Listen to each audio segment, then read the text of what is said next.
porque ahora tenemos que platicar de Echo Valley. Una de estas películas que te hacen pensar en por qué no pago ciertas plataformas, porque por cierto, esta llega a Apple TV Plus, y que dices, ok, tal vez valdría la pena por lo menos un mes pagar para verla y a ver qué más me encuentro, a ver qué otra joya me encuentro. No estoy diciendo que este lo sea, pero que por lo menos dices, bueno, valdría la pena. Echo Valley es un thriller basado en un guión de Brad Inglesby y bajo la dirección de Michael Pierce. Son dos figuras muy, no prolíficas, pero sí muy interesantes dentro del cine moderno. Esto tuvo un estreno limitado el 6 de junio y por fin llega a streaming el 13 de junio, o sea, 6 días después, 7 días después. ¿Por qué pasa esto? Probablemente porque luego quieren hacer que compita en algún lado, etcétera. Pero por fin llega a plataformas y todos la pueden ver. Parece que aquí el director, como ha demostrado antes, vuelve a explotar el drama íntimo que sabe hacer, como en su película Beast. No sé si la han visto. Si no la han visto, por favor, búsquenla. Es muy, muy buena, muy interesante. Y está producida por Ridley Scott. Entre muchas personas, Ridley Scott también está por acá.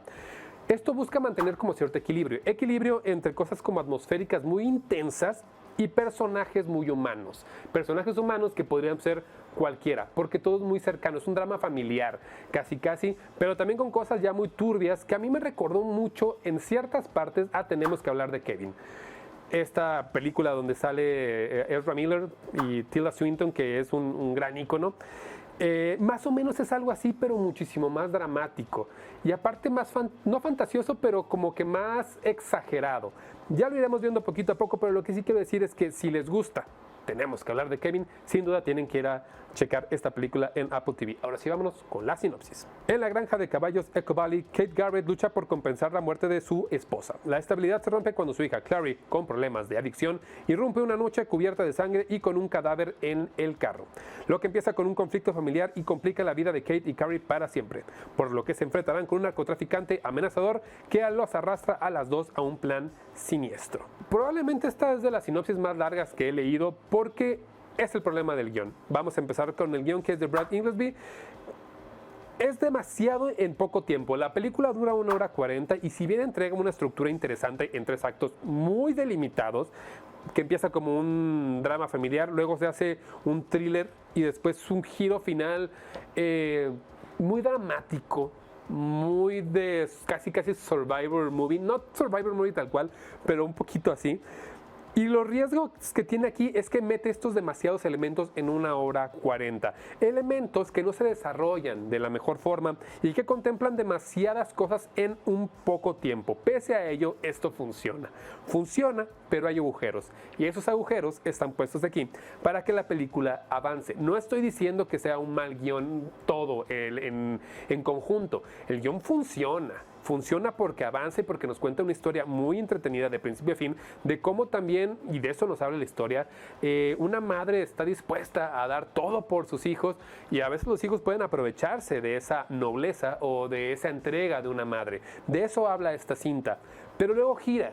La historia gira en ok, ¿cómo lo hago para vengar algo? Para que no se sienta mal mi hija, para que yo pueda salir bien librada de esta situación. Y aparte habla de la aceptación, de muchas cosas al mismo tiempo que no logran congeniar en ningún momento. Pese a ello, las actuaciones están bien hechas.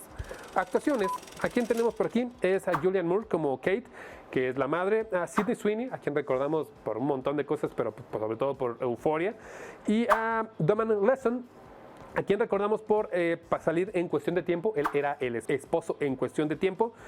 Y que, ok, vamos a decir qué hace aquí cada una. Julianne Moore es muy interesante lo que hace porque es muy sólido, muy poderoso. Sinceramente, a cuadros se ve poderoso y porque ella lleva la historia.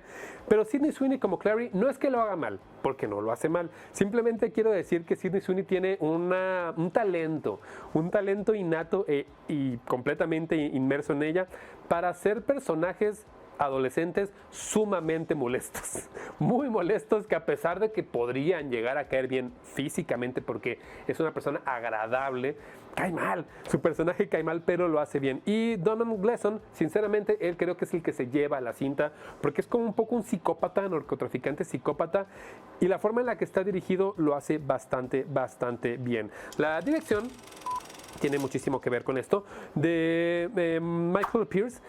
si bien es una propuesta de intriga, las capacidades atmosféricas que mantiene son como opresivas. Me refiero a que todo el ambiente, todas las atmósferas que están ahí oprimen a los personajes y terminan por oprimir la historia y a nosotros.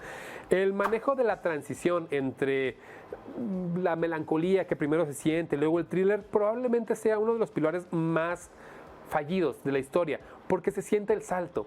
No es que se sienta el salto tanto como en forma, o sea, en figura, no, pero sí en fondo, y el fondo por cómo avanzando en la escritura es cuando falla. Lo que sí hay que decir es que visualmente es interesante y tiene muchas imágenes en point of view que a mí me parecen por lo menos muy no teatrales, pero sí bien ejecutadas al punto de que dices, ok, estoy viendo primera persona algo como si fuera una obra de teatro, yo cambiándome hacia esa persona. La fotografía de Benjamin Crackun, que él estuvo en Promising Young Woman, The Substance, más trabajo por ahí, muy galardonado, que consigue imágenes potentes con claroscuros que reflejan la emoción de cada uno de los personajes, sobre todo en escenas acuáticas que combinan la belleza y el horror de lo que nos están presentando.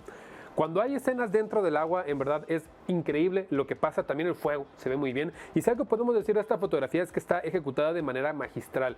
A pesar de que la vi en mi tele, que es una pantalla relativamente pequeña, me hubiera gustado ver esto en cine porque si ahí se ve bien, creo que en pantalla grande se hubiera visto muchísimo mejor. La música de Jed Cruzel, que él estuvo en The Babadook y en Alien Covenant, compone una banda sonora muy tensa, porque sí lo es, muy tensa, pero muy minimalista. Minimalista al grado de ser casi un agregado extra solamente dentro de la cinta, no es algo que esté dentro como muy presente, pero está bien. Es un complemento para la evolución emocional y narrativa de cada uno de los personajes en el film.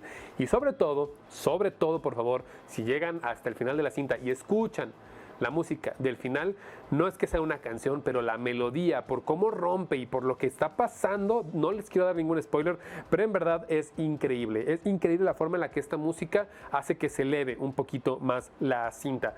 Antes de ir a una calificación, me gustaría decir que Echo Valley es un thriller, vamos a decirle thriller rural, porque así podríamos mencionarlo, que sí sorprende. Sorprende por un desarrollo y actuaciones bien hechas, pero que lamentablemente, muy lamentablemente, tiene muchas cosas dentro de una misma historia que no terminan por funcionar de la mejor manera. Algunos giros pueden sentirse hasta forzados, y aparte de forzados, como si hubiera cosas que nada más existieran para que la historia avanzara. Y esas pequeñas cosas son las que a mí me terminan por restar puntos. Esto para mí, antes de que analizara todos los puntos malos, era un 7, 7.9, 7.5 por lo menos. Pero mi calificación, después de hacer ya todo como esta reflexión, es un 6.5. Baja a 6.5, pero tampoco estoy diciendo que sea una mala cinta. Es raro, hablar de esta cinta es raro, porque no me parece mala, o sea, no me parece mala per se, pero tampoco la recomendaría.